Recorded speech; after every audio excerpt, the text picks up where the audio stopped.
Agency cross-transactions are permitted under both state and federal law when the rules are followed.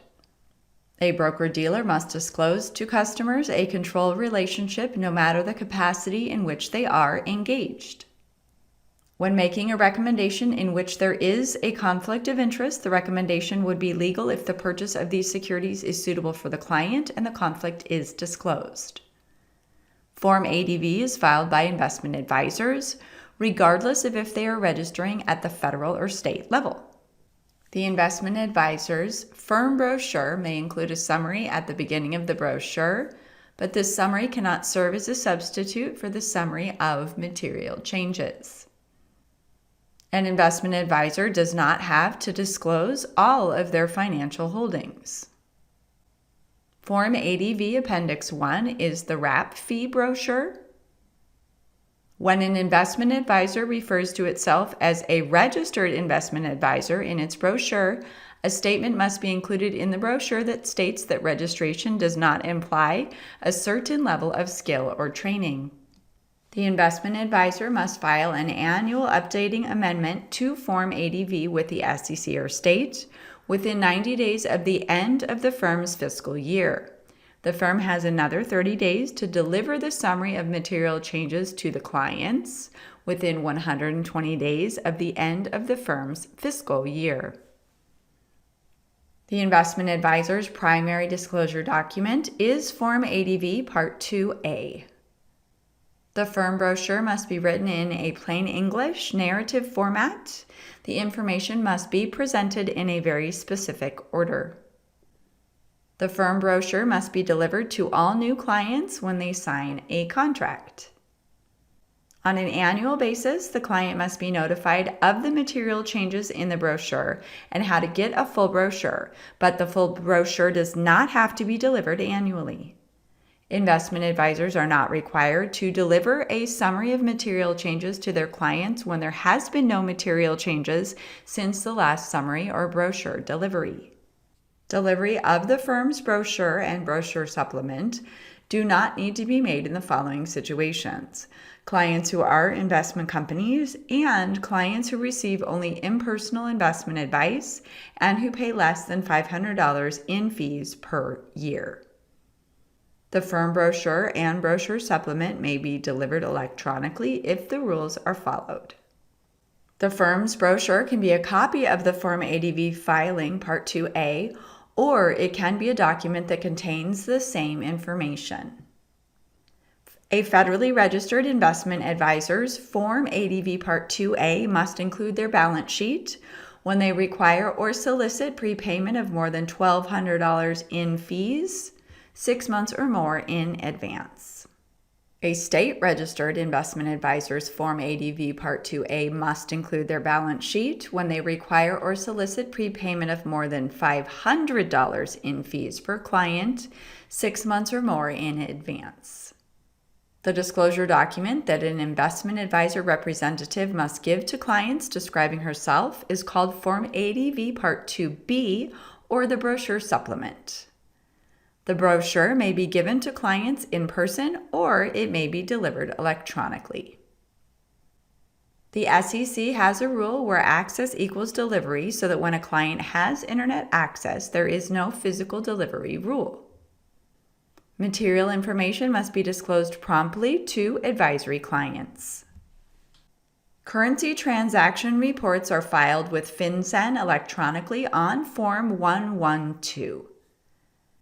Currency transaction reports must be filed for each cash transaction that exceeds $10,000.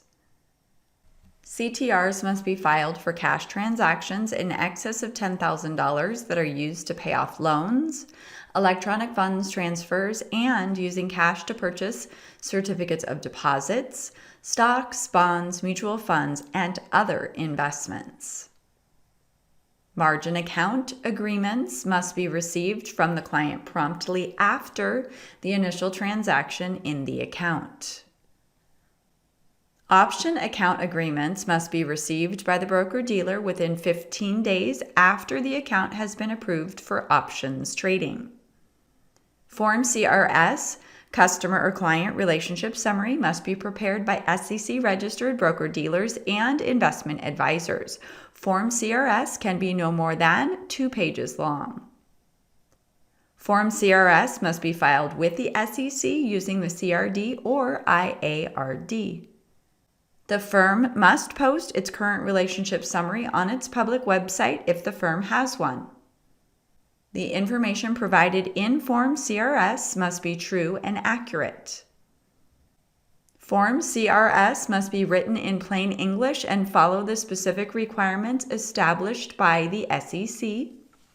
Information that must be included on Form CRS includes a description of the following: the relationships the firm has and the services it offers to retail investors, the fees and costs the retail investor will incur, how the firm's financial professionals are compensated, the firm's conflicts of interest, and an accurate disclosure of any legal or disciplinary history of the firm and/or its financial professionals. Form CRS must be updated within 30 days anytime any of the information becomes materially inaccurate. When an update is made to Form CRS, the change must be communicated to retail investors within 60 days after the update is made. Broker-dealers and investment advisors must keep records related to the delivery of the relationship summary.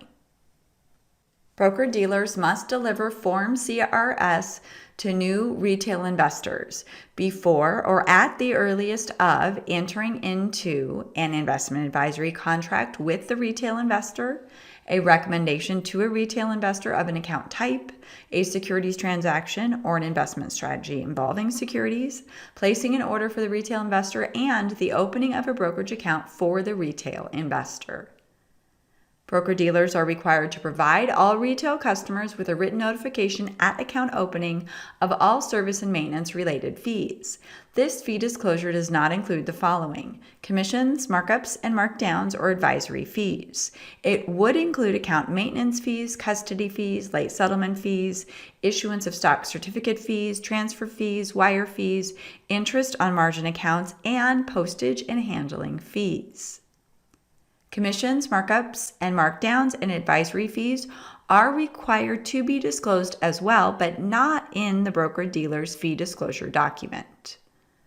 A broker-dealer's fee disclosure should be easy to understand, and it should not use a small font, complicated terms, or use a misleading table. Broker-dealers must notify their clients in writing, electronic is acceptable, at least 30 days in advance of any new fee or increase in any existing fee. When a security is going to be sold in one state only, the securities are registered by qualification. The administrator may require the delivery of a prospectus prior to the sale when a security is registered under qualification. It is perfectly legal to say that a security has been cleared for sale by the state securities administrator if true. It would be legal for an agent to say they are registered in Arizona as an agent of broker-dealer XYZ if true. Under the Investment Advisors Act of 1940, a form letter sent to 100 clients would be considered an advertisement. Investment advisor advertising cannot do any of the following: contain any untrue statements of material facts, include testimonials of any kind, reference a free service unless it is absolutely free, reference to a chart or graph that can be used to show which securities to buy or sell, and the advertisement cannot refer to past recommendations made unless it lists all recommendations made in the past 12 months. Prospectuses and offering circulars are not considered communications regulated under FINRA rules. They are regulated by federal securities laws. Retail communications must be approved by a principal before the earlier of its use or its filing with FINRA. Suitability rules apply to recommendations made to clients. If a broker-dealer sends to its clients an email urging them to invest in a specific sector of the market, providing them with a list of suitable stocks, that would be considered a recommendation and as such must be suitable for each client to whom the email was directed. The firm must receive from the client a properly executed written margin agreement promptly after the initial transaction in the account. In order for a client to open a margin account, he must sign and return no later than promptly after the initial transaction in the account, the margin agreement, and the hypothecation agreement. The loan consent agreement is optional for the client to sign. Broker-dealers must, as part of the process of opening a margin account, provide to clients the margin account risk disclosure document.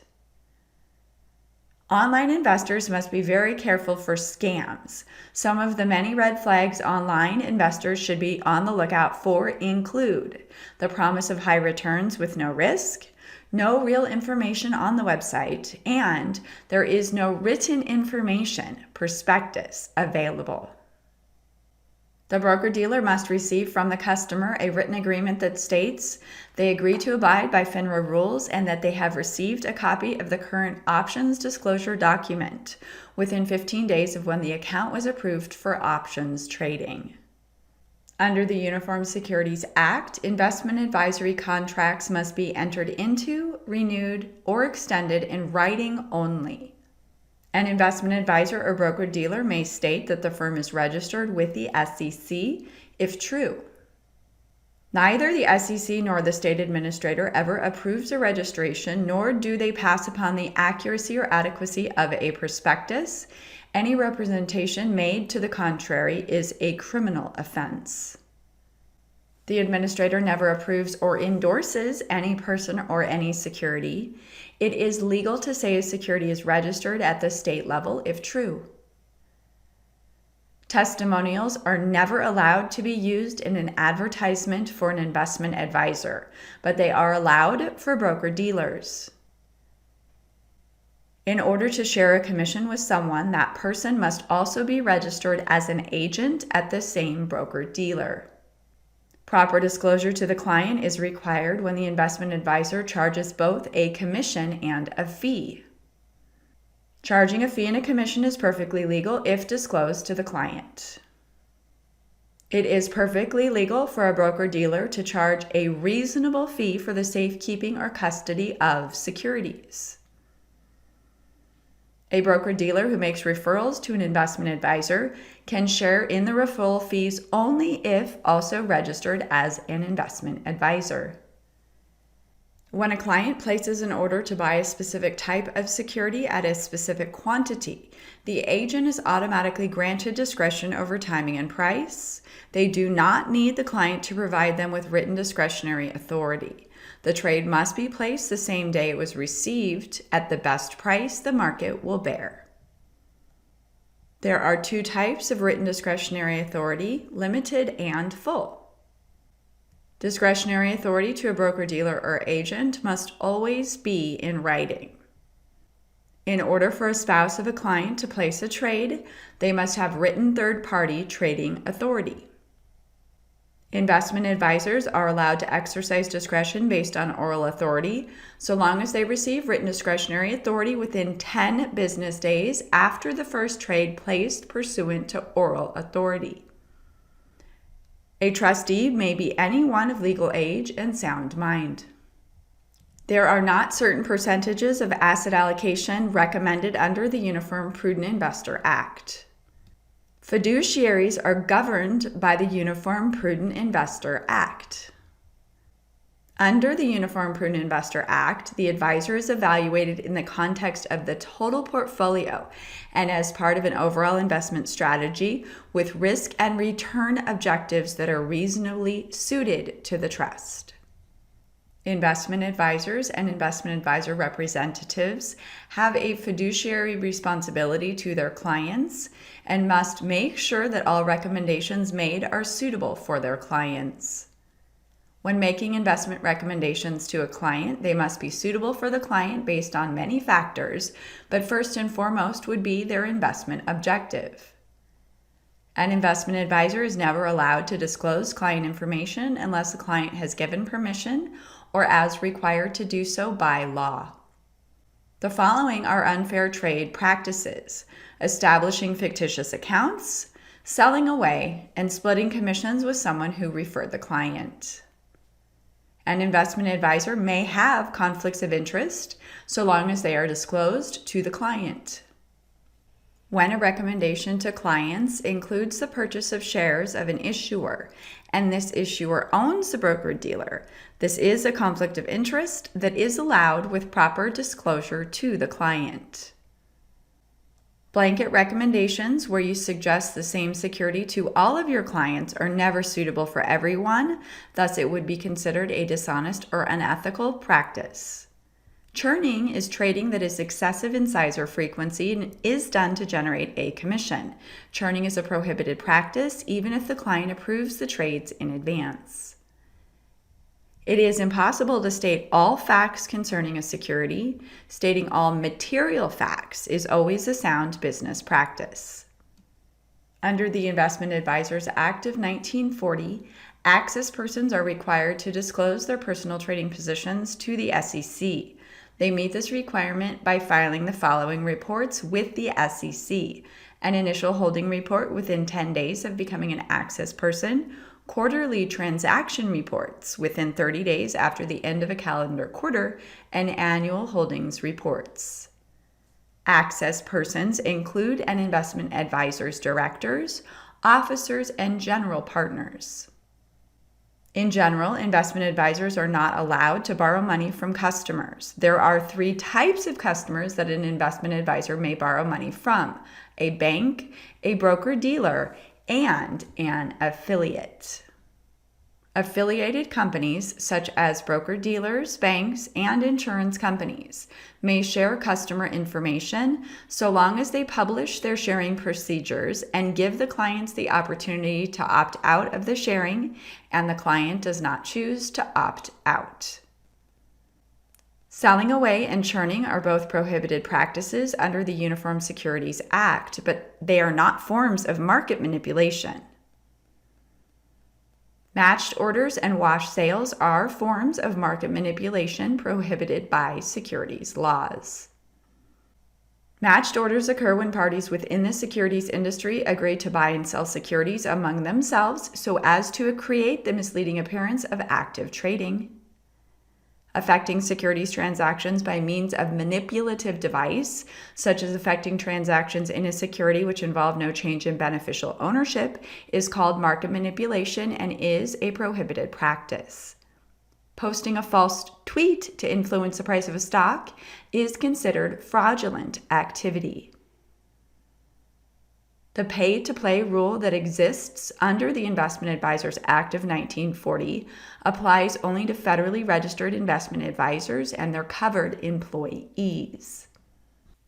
If an advisor or a covered employee of an advisor makes a political contribution to an official of a government entity who can influence the hiring of an investment advisor that is more than $350 to a candidate for whom they may vote, or more than $150 to other candidates, the firm is barred from receiving compensation for investment advice given for a period of 2 years. The look-back period for a new hire under the pay-to-play rules of the Investment Advisors Act of 1940 includes 2 time periods: 2 years for new hires that will be soliciting business, and 6 months for those that will not. When a broker-dealer violates the pay-to-play rules, they are banned from engaging in business with the municipality for 2 years. Only agents are allowed to share in the profits or losses of a client's account, and only with advance written approval of the broker-dealer and the client. An investment advisor's succession plan is found within their business continuity plan. Business continuity plans are designed to protect the firm's clients in the event of an unexpected sudden event, such as a global pandemic, earthquake, flood, hurricane, or death or unavailability of a key person. Under Regulation S-P, customers must be given both initial and annual privacy notices. A consumer only needs to be given an initial privacy notice since they do not have an ongoing relationship with the firm. A customer is an individual who has an ongoing business relationship with a firm. Due to this fact, they must be given an initial privacy notice as well as annual privacy notices. Regulation S-P is the financial industry's adoption of the Gramm-Leach-Bliley Act. It sets forth privacy practices for financial firms.